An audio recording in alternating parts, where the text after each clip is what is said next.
Señor Luis Torres, el papá de Lucía, ¿no?, de la presidenta de la Asociación Peruana de Epilepsia y Enfermedades Convulsivas.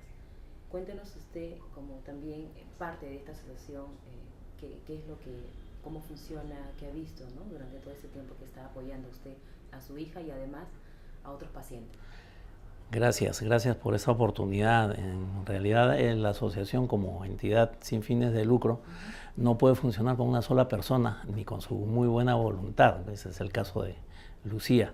De alguna manera tenemos que aportar nosotros también. Muchas personas nos han ayudado en estos años cuando como padres debutantes vimos que el cuadro de nuestra hija pues nos preocupó muchísimo en el tema de la salud suya y su futuro. Gracias a Dios y a las ayudas de personas muy capaces y buenas, hemos logrado llevar adelante el caso. Lucía hoy es una persona que tiene una vida prácticamente 99% normal, tiene medicación, le basta con la medicación, ella no tiene una epilepsia refractaria afortunadamente, y se le ocurrió que era una cosa oportuna ayudar a otros pacientes como ella para poder llegar a permitir a estas personas, ya no en forma individual, sino como institución ante autoridades o cuerpo médico, para que estos pacientes mejoren lo mejor lo más que se pueda su salud o la calidad de vida también suya y paralelamente de las familias de cada uno de ellos. Mi función es, en principio, soy padre de una niña que fue niña en su momento, que nos preocupó muchísimo el cuadro. En esa época la tratábamos nosotros con un neurólogo pediatra. En realidad en Lima solamente encontrábamos en esos años, Lucía va a cumplir ya 30 años, solamente 2 especialistas llegaron a nuestros oídos, recurrimos a ambos, hicimos todo lo posible para que los médicos muy capaces. Hoy en día ya hay muchos más neurólogos pediatras. Hemos visto que la mayoría de los niños que vienen aquí a la asociación, o familiares suyos, a través de estos niños vienen sus familiares a preguntar orientación, básicamente, son de dos fuentes, ¿no? O son del sector salud o también del sector de la salud pública. En la mayoría de los casos de la salud pública podríamos estar hablando también paralelamente del CIS, ¿no? En cuanto a salud, sí podríamos decir que en salud existe ya un conocimiento pleno de cómo paliar estos casos de la epilepsia refractaria, que es el motivo principal de esta conversación. La epilepsia refractaria, como ya Lucía les explicó, es aquella que se manifiesta en los pacientes que son resistentes a 2 o más fármacos durante un tiempo prolongado sin resultados visibles. Ante ello existen algunas salidas que los médicos pueden prescribir. Una de ellas es la callosostomía, que es una operación invasiva al cerebro que permite extirpar los focos de donde se producen esos múltiples episodios epilépticos en los niños. Sin embargo, a veces estas operaciones o no dan los resultados esperados o a veces también pueden dañar otras partes del cerebro, como hemos tenido el caso de un niño paciente que nosotros conocemos que llegó a perder el habla. Ante esto, bueno, la ciencia progresa. Con el paso de los años hemos ido buscando, investigando, indagando. No somos médicos, somos una paciente, Lucía, y un padre de una paciente, yo.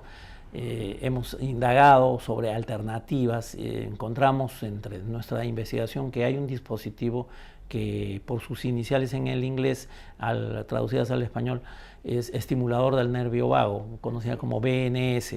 El BNS es un dispositivo que ya ustedes, por Lucía, se han enterado, regula considerablemente estos episodios de convulsiones abundantes en los niños pacientes. Además de la frecuencia. La frecuencia y la severidad, ¿no? Y las secuelas también, hasta en un 70% aproximadamente.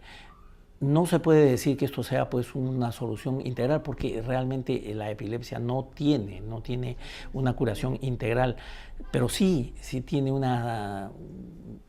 paliativo bastante considerable este dispositivo, que tampoco inhibe el consumo de los fármacos. Más bien, allí recién podemos decir que el paciente puede usar los fármacos que antes no le daban resultados y ya comienza a verse mejoras considerables en la salud del paciente. Les decía, en eSalud existen médicos que ya han tratado pacientes con eso, ya han diagnosticado que la solución sería no la invasiva operación de callosotomía, sino el implante del dispositivo. Afortunadamente, eSalud ya se rompió esa barrera, que antes había habido unas trabas ahí en el área de logística, no había código para estos dispositivos, por tanto no los adquirían. Bueno, con ayuda de periodistas muy responsables que nos apoyaron en una campaña el año pasado, finales del año 2016, logramos que eSalud se sentara a la mesa con los padres de los pacientes y con nosotros se conversara. Estuvieron presentes los médicos responsables también, y se vio que en realidad era un tema solamente administrativo, que bastaba desbloquear códigos, y en la actualidad sí, en eSalud, especialmente en el Hospital Rebagliati, básicamente en el Hospital Rebagliati se hace este implante en pacientes y es bastante satisfactorio el resultado obtenido. Sería interesante que si en algún momento ustedes pueden entrevistar a los familiares o a los niños que bueno, a los familiares fundamentalmente de los niños que han sido ya implantados, ¿no? Pero por el otro lado tenemos el sector salud, el sector de la salud pública. Lamentablemente el sistema de salud pública es mucho más duro, es mucho más insensible, definitivamente es insensible.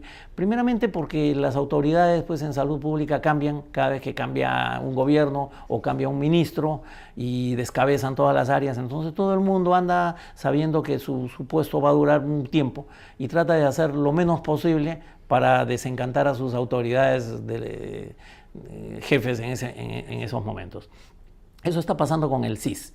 Concretamente en el CIS nosotros estamos haciendo seguimiento hace ya más de 12 meses a 2 niños pacientes, una niña paciente del Hospital del Niño de Breña, otro paciente del Hospital de San Borja, un niño masculino. En ambos casos no hay ninguna atención en todo este tiempo. ¿Cuánto tiempo de espera tienen esos niños esperando? Bueno, la niña por lo menos ya tiene 14 meses, no menos de 14 meses de espera. ¿Y cuáles son la razón, ¿no? ¿Qué le dicen? Los médicos están de acuerdo con que esta es la salida. O sea, ellos han evaluado los casos y ven que sí es epilepsia refractaria, que no son operables vía callosotomía o no es recomendable. Las razones médicas es importante que también se haga la averiguación correspondiente in situ y con el derecho que le corresponde al médico también a opinar. Pero el tema pasa por la evaluación de la tecnología médica, porque esto no es un fármaco, esto es es recientemente el INS, hasta hace pocos meses. El Sistema Integral de Salud, el SIS, evaluaba tecnología médica y respondía. Pero cuando nosotros comenzamos a hacer el trámite, respondieron que ya no estaba en sus manos, después de muchos meses, por supuesto, de no prestarnos atención, que ya todo había pasado al Instituto Nacional de Salud, sin saberse además qué área del INS ve este tipo de evaluaciones. Digamos que todo el trámite que usted hizo quedó prácticamente en cero. Al aire. Y lo más triste es que un doctor, el director del área al que nos dirigimos, un doctor de apellido Rosas Febres, nos devolvió los documentos, un amplio documento, donde nosotros sustentábamos que se atendiera el caso concreto. Este fue el caso de la niña, concretamente el expediente de la niña. Nos lo devolvió, dijo, es que yo a partir de ahora ya no veo esas cosas. Ya no lo veo porque ahora lo ve el INS. Dígame usted, si a usted la cambian de puesto, todos los papeles que usted estaba trabajando, ¿los tira por la ventana y se va a cubrir el nuevo puesto? ¿O se los entrega a su sucesor como debe ser? Correcto. como es lo correcto. Pues a este individuo tuvimos que devolverle vía notarial los documentos que nos envió en un sobre cerrado y le dijimos que cumpla con sus funciones, que es elevarlos al área correspondiente, donde él debe saber a dónde deben llegar esos documentos. Pues simplemente se limitó a devolvérnoslo nuevamente en forma notarial y lavarse las manos. Ese tipo de funcionarios son el cáncer de la administración de salud en nuestro país. Y no es él solo, es porque lo tengo en la memoria, porque tengo los papeles ahí con sellos y firmas, con su firma y su sello.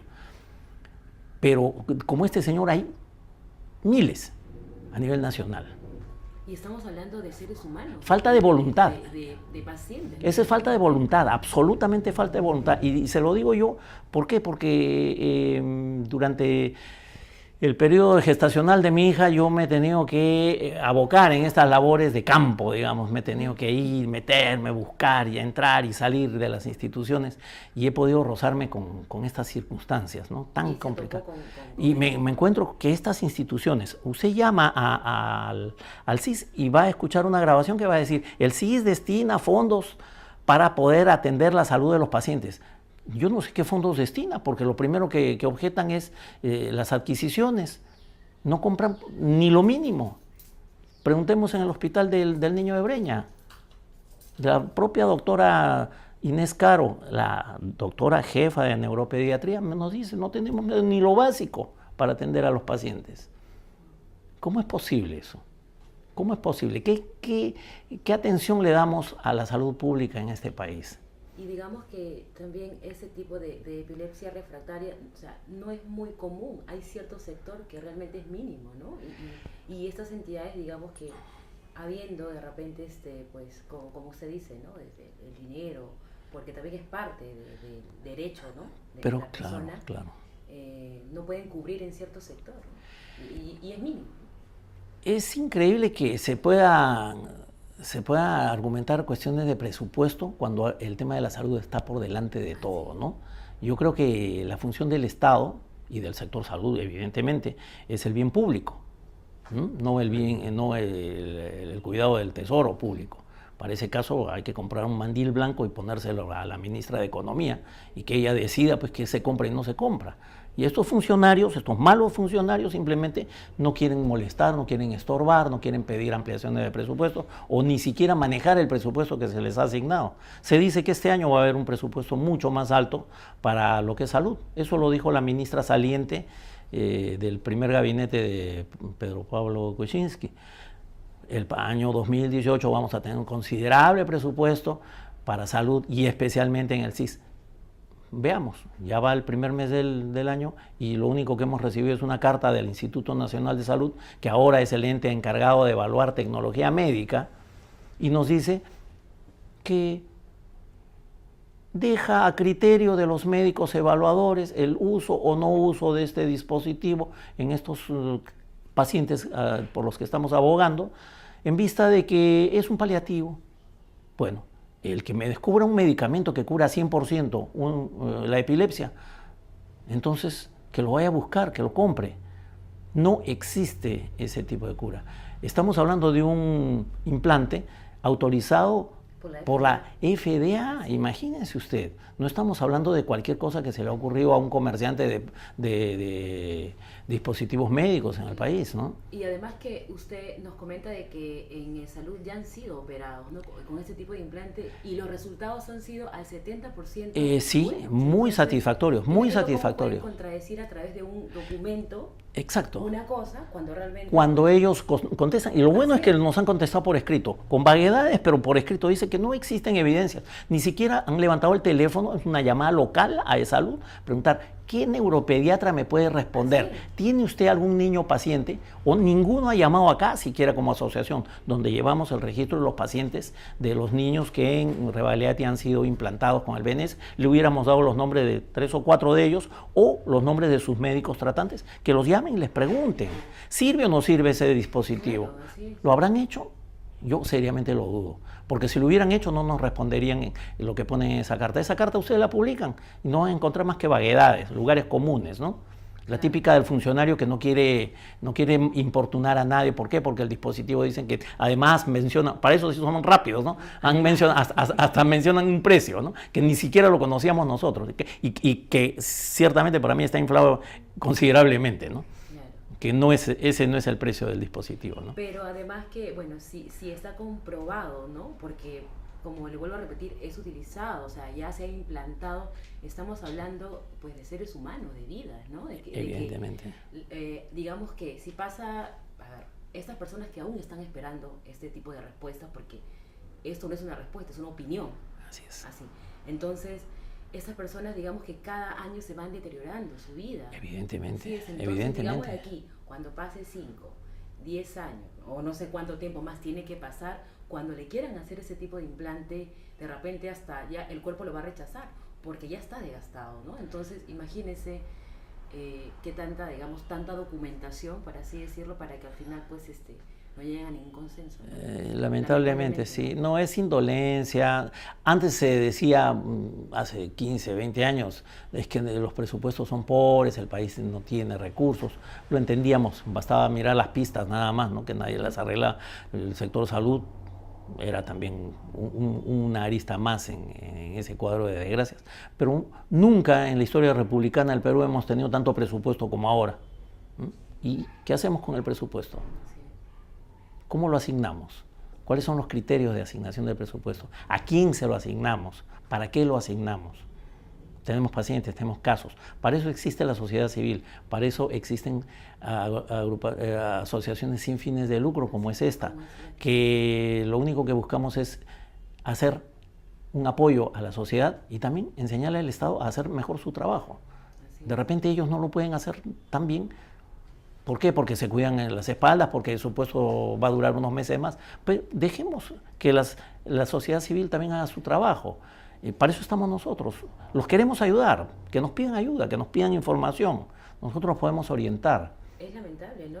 Llegar a digamos, a esos temas, porque digamos que Lucía nos comentó también hace un rato de que tuvieron que presionar con prensa, ¿no? Sí, algo así, para sí. que puedan, digamos, hacer caso en otras. Eso fue en el caso de salud, claro, hace un poquito más de un año. Lamentablemente sí, el área médica muy responsable y además muy actualizada en tecnología médica dispuso que se adquiera estos dispositivos. Pero el área de logística decía, no los podemos adquirir porque los códigos de adquisición están bloqueados. ¿Y qué pasa? ¿Y cómo se hace para que se desbloquee? No, simplemente miraban a otro lado. Nadie nos respondía. Tuvimos que llamar a la prensa vino, trajimos a los niños, a los pacientes con sus padres, incluso uno de ellos convulsionó aquí delante de las cámaras. Eso salió en televisión, en 2 canales de televisión, un fin de semana, y al día lunes ya se estaba llamando a las partes para convocarlas a una reunión un día miércoles, me acuerdo, o sea, pasaron 3 días apenas, y ya se movieron pero es que claro. Pero qué mal llegar a eso. Qué mal llegar a eso. ¿Por qué? ¿Por qué tenemos que llegar a presionar para que la gente haga bien su trabajo? Está bien, el médico hace bien su trabajo y muy bien, pero el tema es el área de adquisiciones, por ejemplo. El área de adquisiciones, ¿cuál será pues su visión? El máximo ahorro de recursos. Claro, me imagino, tiene que ser eso, ¿no? El paciente es una cosa, ¿no?, colateral, que no interesa. La cosa es entregar el presupuesto lo más intocable posible, ¿no? Intocado. ¿Sí? Mire, si no fuera, digamos, por la asociación, porque ustedes han ayudado bastante, ¿no? En el caso que me ha comentado Lucía también y ustedes, ¿no? ¿A quiénes recurrirían estas personas, no? Porque si realmente no tienen una orientación, no tienen un apoyo, una presión, que han tenido pues que trabajar con prensa, ¿no? Sí, en realidad, como usted lo dice, no, en realidad no lo sentimos como una ayuda, lo hacemos como una manera de retribuir lo que también otros hicieron por nosotros en su momento, ¿no? Queremos ayudar, queremos colaborar, queremos que se hagan las cosas bien en nuestro país, amamos a nuestro país, queremos que todos sean un poquito más felices.